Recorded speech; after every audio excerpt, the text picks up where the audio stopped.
Ada, saya kira kita harus bedakan. Ada orang yang memang sejak kecil lahir memiliki kecenderungan yang berbeda dengan jenis kelaminnya. Ya. Ada yang begitu. Saya ada kenal itu. Ya. Itu orang sakit namanya. Ya kan? Ya. Nah, itu harus diobati. Ya. Kalau perlu, setelah bertanya pada sekian dokter bahwa tidak ada obatnya kecuali operasi, silahkan. Saya ulangi, kalau perlu, setelah bertanya pada sekian dokter, ini Anda perempuan nih, hormonnya hormon perempuan, ini ada cacat. Operasi itu menurut hemat saya. Saya pernah tanyakan juga ini kepada pemimpin Tighi Al-Azhar, dia bilang saya setuju, tetapi harus hati-hati.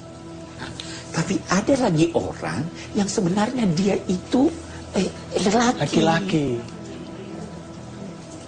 yang menyimpang. Karena menyimpang, tumbuh di dalam dirinya kecenderungan untuk melakukan hal ini.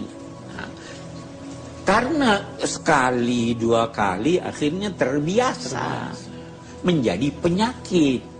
Lantas dia katakan, sudah Tuhan menjadikan saya senang pada itu. Nah, kita berkata begini, kalau dia memiliki pandangan dan nilai-nilai agama. Kita katakan begini, ada yang Anda senangi, tetapi Anda harus lawan kesenangan Anda. Ada yang Anda tidak suka, tapi harus Anda suka itu. Saya beri contoh. Suka makan obat yang pahit?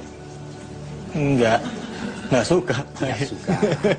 Tapi Anda paksa diri Anda makan obat yang pahit. Ya kan?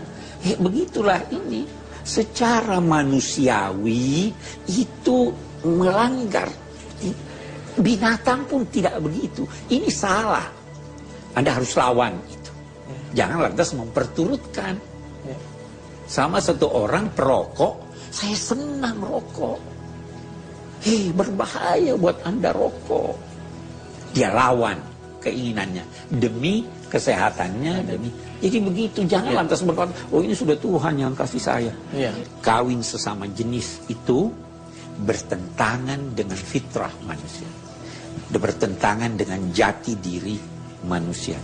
Itu harus dilawan, itu harus dihindari, dan kalau dia sakit harus diobati. Jadi tidak harus lantas dihukum dan sebagainya. Kita secara persuasif, kita secara baik untuk itu. Wa nasahtu lakum walakin la tuhibbunan nasihin.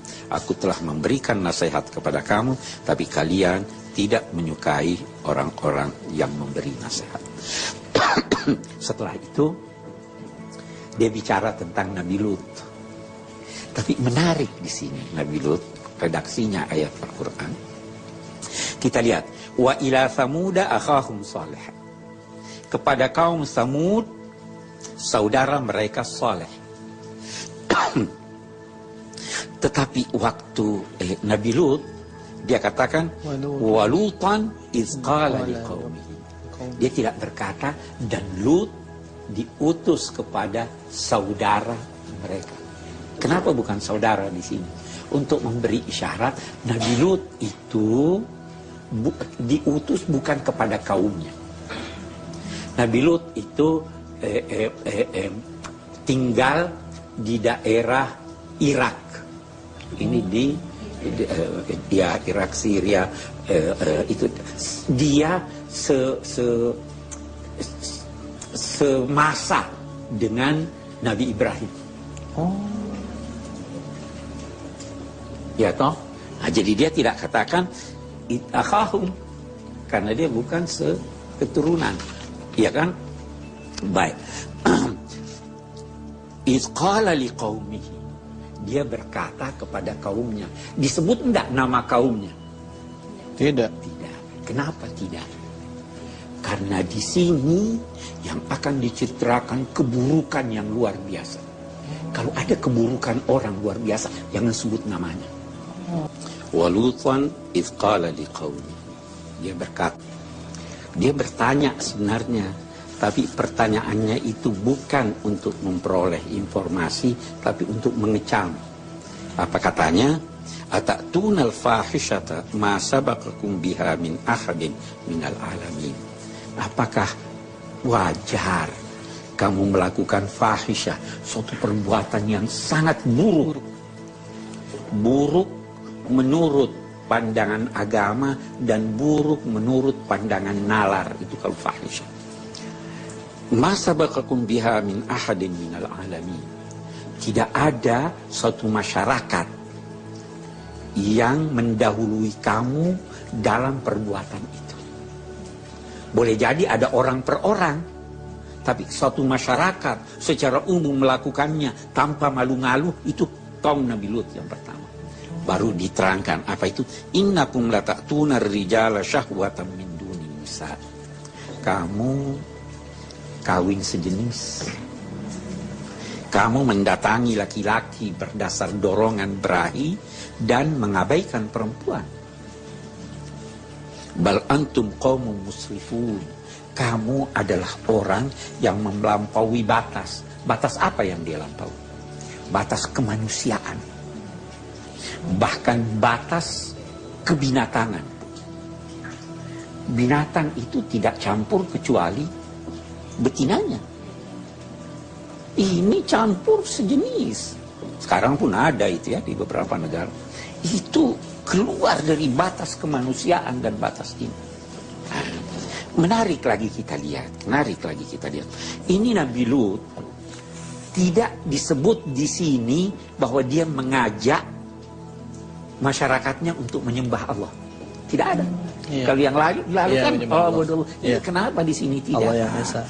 Ada persamaan antara kemusyrikan dan melakukan hubungan sesama jenis. Dua-duanya melanggar fitrah. Keesaan Tuhan itu fitrah, naluri yang ada dalam diri seseorang. Kalau mau melampiaskan kebutuhan seksual itu dengan lawan jenis. Orang yang musyrik menentang fitrahnya. Orang yang melakukan ini menentang fitrahnya. Apa kata kaumnya? Wa ma kana jawab qaumihi illa an qalu akhrijuhum min qaryatikum innahum unasun yatatahharun. Tidak ada jawaban, tidak ada komentar dari kaumnya mendengar ucapan Nabi Lut ini kecuali berkata, usir mereka dari negeri kamu. Innahum unasun yatatahharun. Mereka itu ada banyak penafsirannya, kita sebut dua. Innahum unasun yatatahharun, orang itu sok suci. Ada enggak orang sekarang yang berkata, ya ada sok suci. Innahum unasun yatatahharun. Nah, ada lagi yang mengartikannya bukan sok suci. Mereka itu Lut dan teman-temannya itu orang yang terlalu sangat suci. Sebenarnya ini boleh-boleh aja, tapi karena dia terlalu suci, dia larang.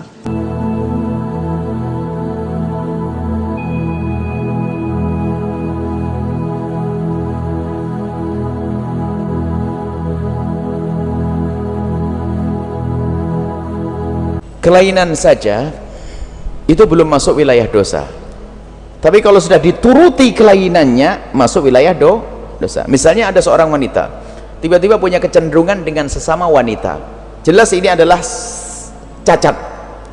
Seperti orang cacat mata, cacat tangan, cacat itu. Cacat mentalnya. Seorang wanita tiba-tiba cenderungnya kepada wanita. Maka selagi tidak dituruti, maka belum masuk wilayah dosa. Karena kelainan mentalnya dia. Baru setelah dia menuruti, melampiaskan syahwat dengan sesama perempuan, maka masuk wilayah dosa. Nah, hal yang apakah bisa diobati? Oh bisa, asalkan orangnya mau berobat. Sebetulnya ini kan perlu berlatih menghindar dari keharaman. Sampai suatu ketika ada seorang perempuan yang memang dia kalau sudah dengan perempuan sudah bebas dia melakukan. Ada laki-laki dengan laki-laki, perempuan dengan perempuan. Katanya nggak bisa meninggalkan, nggak bisa ini bohong. Itu karena nggak punya takut kepada Allah. Kok kok bisa berkata susah saya meninggalkan perempuan itu, sama-sama perempuan? Nggak bisa, nggak bisa. Yang bikin nggak bisa itu adalah rasa takutnya kepada Allah yang hilang. Jujur, Anda dengan perempuan itu syahwat, iya. Coba Anda pikir, saya laki-laki normal, kalau ada perempuan cantik di depan saya, ada syahwat atau tidak saya? Dia ngomong ada syahwat. Loh, kenapa kok saya tidak zina dengan dia? Apakah saya tidak mau lagi? Mau. Kenapa kok saya tidak melakukannya? Karena haram. Anda pun bisa ngomong yang sama. Oh, syahwat, bahkan lebih gede dari syahwatmu dengan sama perempuan. Saya, oh perempuannya cantik kok misalnya, oh ini gini, syahwat saya. Kenapa kok saya tidak melakukannya? Karena takut haram. Sama perempuan dengan perempuan juga itu, laki dengan laki juga sama. Jadi bagaimana? Dan kami tahu kok di antara orang yang diuji dengan lesbi dan juga homo, dia punya iman. Dia menangis. Cuman kurang penekanan dalam rasa takut kepada Allah, dia nangis. Itu dosa gede, itu dosa gede. Makanya fatwa mengatakan nggak dosa itu bahaya banget, menjerumuskan dia. Apalagi malah melegalkan, itu malah merusak dia. Merusak, kasihan dia, ini perlu ditolong. Ini anak perempuan yang senang sama perempuan, laki sama laki peluk. Karena dia punya syahwat berkala. Seperti halnya laki-laki normal senangnya hanya perempuan, dilatih setiap hari main dengan laki-laki, akhirnya menikmati dengan laki-laki, kan begitu. Ini yang perempuan dengan perempuan akhirnya dijauhkan dari perempuan, karena yang adalah haram, syahwat berkala, akhirnya dia punya yang halal. Dia bisa berlatih, dan ada kok pernah datang pada kita dan selesai kasusnya. Biarpun dia sudah punya anak 3, biarpun dia siap perempuan, dia sudah punya anak 3, sekarang sudah punya anak 3, dia berkata, tapi Buya, saya kalau melihat perempuan masih tetap syahwat saya, tapi sudah dihindari. Tapi dia punya anak pada akhirnya, cuma tidak seperti dulu waktu saya masih perawan. Dia maksa menikah, dia ikuti atau menikah, dia layani, sudah kamu layani, saya belum bisa menikmati, nggak apa-apa, pokoknya kamu berperan begitu saja. Takut Allah, bisa dan sampai hamil punya anak. Nah, ini semuanya bisa. Makanya cara menolongnya justru malah harus kita beritahu itu dosa besar, jangan dilegalkan. Akhirnya dia mikir, kalau ini dosa besar, saya tidak ada artinya di hadapan Allah. Dia mencoba menjauh, dekat kepada wilayah normal. Kan begini, ini normal, ini ketidaknormalan. Kalau dia ketidaknormalan terus, ini kalau dia menjauh wilayah normal. Ini bisa diobati seperti itu. Seperti yang normal pun bisa dirusak perlahan menjadi tidak normal. Kan begitu. Dibiasakan. Dibalik pun juga bisa. Yang mengatakan tidak bisa karena apa? Dia sudah masuk wilayah tidak takut kepada Allah Subhanahu wa ta'ala. Tadi pertanyaannya gimana? Coba, ya sudah gitu. Lupa panjang teman-teman. Nah, ini. Karena ada beberapa waktu yang lalu ada upaya untuk melegalkan yang demikian itu, saya menjerit itu, kasihan itu, masa depannya seperti apa dia, sampai bingung mau nyewa rahimnya orang dan sebagainya. Ini kok bingung, ini kan menunjukkan kebingungannya dia. Kalau dia nikah dengan yang normal punya anak, dan itu dosa besar di hadapan Allah dan Rasulnya. Sampai Al-Quran diejek, diolok dan sebagainya. Ulama-ulama yang mengatakan homo haram jadi caci maki. Justru yang mengatakan haram itu ingin mengembalikan dirimu kepada kenormalan, wahai saudaraku yang teruji dengan sifat-sifat tersebut. Coba, kalau engkau saja punya anak, apakah engkau menghendaki anakmu punya kelainan seperti dirimu? Kan enggak. Ibumu pun kan enggak senang dengan keadaanmu, bapakmu juga enggak setuju, tetanggamu enggak senang. Kenapa harus Jadi kalau ada orang sakit itu dia yang diobati, bukan orang lain suruh sakit semuanya. Itu kan yang benar.